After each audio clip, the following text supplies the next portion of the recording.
49ers bouncing back. 49ers get back to winning ways with a 34-3 blowout of the Jaguars on the road. And you know what? The Jags were a team that looked like they were due for a loss, and the 49ers looked like they were a team that was due for a win. This was supposed to be one of our better games of the week in the NFL. The 49ers turned this game into a one-side fairly early, and you know what? They just didn't look back. Brock Purdy probably played his best game in the NFL ever yesterday. He was focused, he was ready, and he did have all of his hands on deck. You had he had Debo back yesterday, and they had also Trent Williams back yesterday as well too. So that was huge for this team to get back on the winning side of things, and they were dominant about it as well too. So any doubts you had about the San Francisco 49ers, you just need to hush up about it, because as I told you guys when on the 3-game losing streak, this is a team that needs a bye. It's just that simple. They're tired. You know what? They're dealing with a lot of injuries and everything like that. They pretty much lost Debo for a month. They pretty much lost Trent for a month. This is key to their offense. Then they had guys that were very important to the defensive backfield that were out as well too. Lenore and all those other guys were having some little, hiccups and things of that nature. Now they're back fully healthy, and it showed yesterday that when the San Francisco 49ers have everybody playing, that they are the best team in the NFC. And I'm not going to dial it back. I just really feel like that. I feel like the Eagles cannot beat this team this year if they play in the NFC Championship again.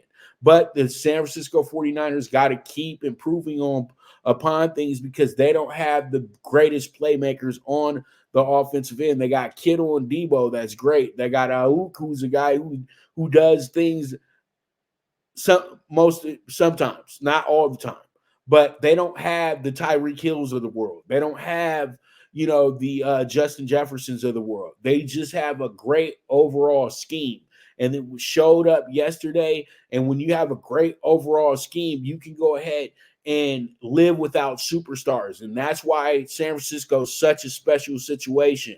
So with that, they did well in Chase Young's debut with them. Joey Bosa was good yesterday as well too. And Nick Bosa, sorry.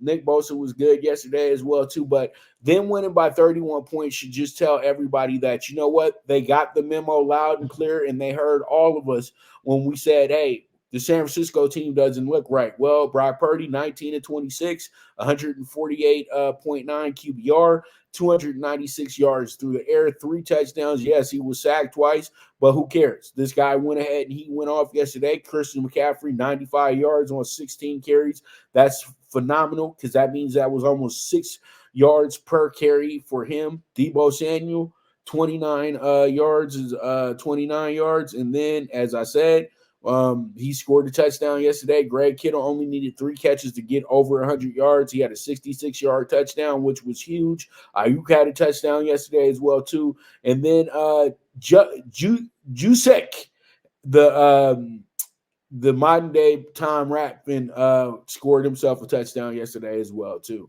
So yeah, everything worked out very well for him. Hargrave was good. Armstead was good. Nick Bosa finally got back in where he needed to be with some sacks. And then Chase Young got a half a sack yesterday. This was huge, because this team had 437 yards, only allowed 221, only allowed 59 on the ground, only gave up 12 first downs yesterday as well too, and forced 4 turnovers. That was tremendous. This was just a great effort from the San Francisco 49ers. So pretty much with that, they move forward and they get themselves ready for a week that has them playing in back at home after being embarrassed. Now they get back at home, and they kind of got one that looks like a square against the Buccaneers, but we'll have to see how it goes, see how it shakes out. Me and Jeff will be talking about this game tomorrow on the NFL Bet Exchange. All right, let's go ahead, and we are moving forward. Let's go ahead and get to the Seahawks surviving the Commanders with the game-winning field goal for a 29-26 win. We're not going to cover every single game that ended with the field